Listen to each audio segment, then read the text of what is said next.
for we are to God the fragrance of Christ. 2 Corinthians 2 verse 15. Hello everybody, welcome to my channel. My name is Tokwe and this is Top Notes by Tokwe. So if today is the first time you see my face, I'm a fragrance reviewer from Lagos, Nigeria, and I will be elated if you subscribe to my channel. Today in the video, I'm going to review a Lattafa leather scent. So if you're interested in knowing about the Lattafa leather scent that I'm about to talk about, without much ado, let's get into the video.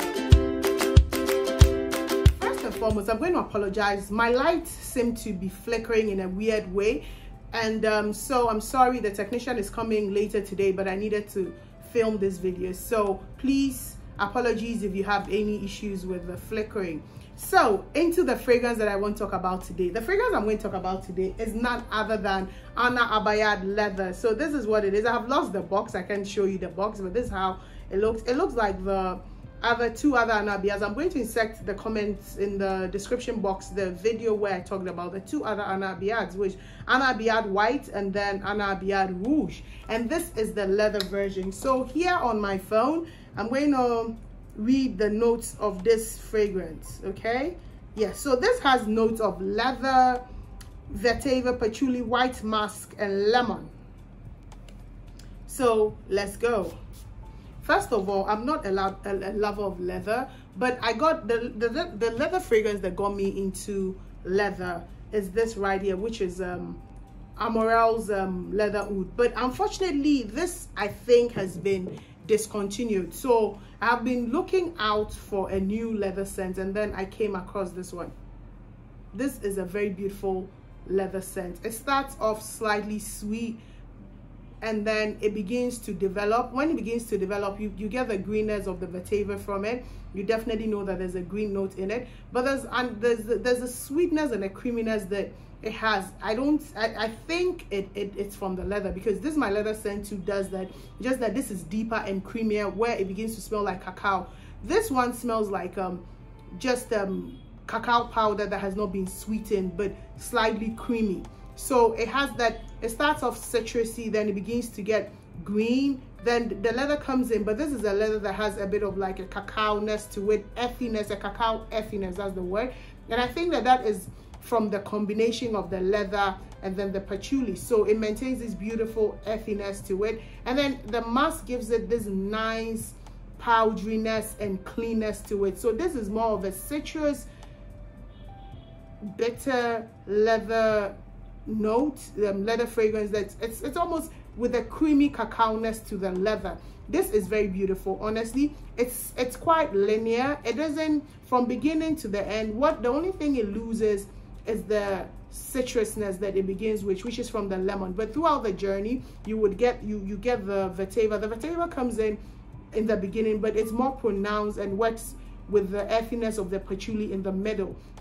By the time you're getting towards the end, what you get more is the powdery cleanness of it from the musk, and then that bit of that creaminess from that cacao thing that I'm saying. There's no cacao note here in the fragrance itself, but I get that, and it makes it very beautiful. Also, I like this because most of the Abiyedhs that I use, especially the rouge, it burns my skin, but this does not burn my skin. This has an above average sillage. It doesn't fill the room, but when people get around an arm's length and an arm's length and half from you, they are able to smell this very well. This also is a great, like, anytime I wear this, I get at least 3 compliments, which I think for it's great. Not to say that I wear my fragrance for compliments, but I do get compliments on it, and I think it works very well with my skin chemistry.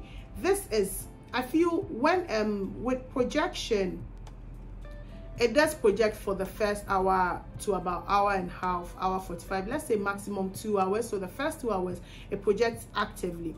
Also for longevity, I think on my skin it does anywhere from 4 to 5 hours, and then on clothes, you know how it is, it goes even much longer.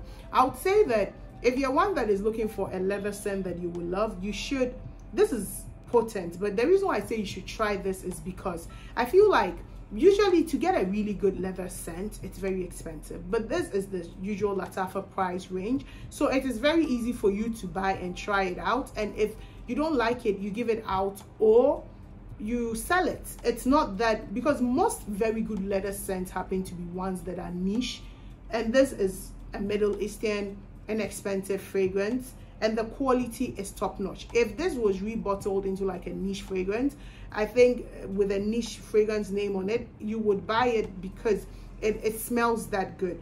I'm very blown away by this scent, I have to be very honest, because I'm not a lover of leather, but this is one that I have really enjoyed.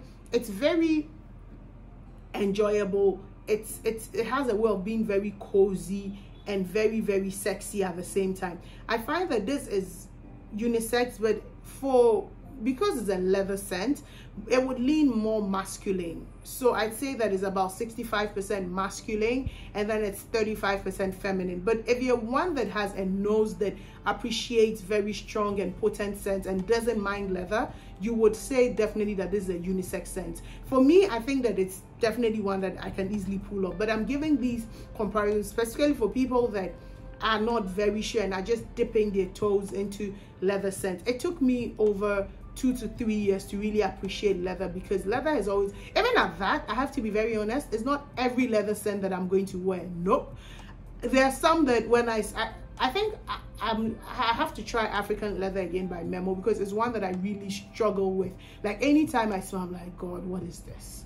So I mean, so there are leather scents. There are a few of the Memo leathers. I think of all the Memo leathers, the one that I really enjoyed and I owned was the French leather, which was very toned down. But all the other, no, they were too much for me. So yes, if you're one that does not like leather, I understand. But for me, that is beginning to appreciate leather little by little, I think that this is good if you want to try it.